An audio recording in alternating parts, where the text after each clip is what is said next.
Man বন্ধুরা, কি ব্যাপার? এখানে তো প্রচুর অশান্তি, প্রচুর প্রবলেম এবং ইউ আর হ্যাংড। বুঝতে পেরেছো? মানে সম্পর্কটাই কিন্তু হ্যাংড হয়ে আছে, মানে ঝুলে আছে যেন কোথাও সম্পর্কটা সেই মানুষটি কিন্তু তোমাকে নিয়ে ভীষণভাবে যেন পাজলড হয়ে যাচ্ছে। সেই বিভিন্ন খেলা থাকে না, পাজলড সলিউশনের একটা খেলা থাকে না, তিনি না সলিউশনটা পাচ্ছেন না, পাজলড হয়েই যাচ্ছেন।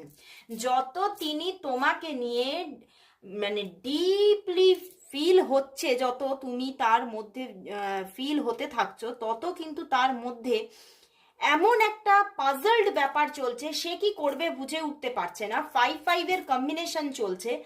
তো সে কিন্তু স্টেবিলিটিটা আলটিমেটলি এই সম্পর্কে চাইছে, বাট চেয়েও কিন্তু দেখছে সে স্টেবিলিটি নিজেই কোথাও রক্ষা করতে পারছে না।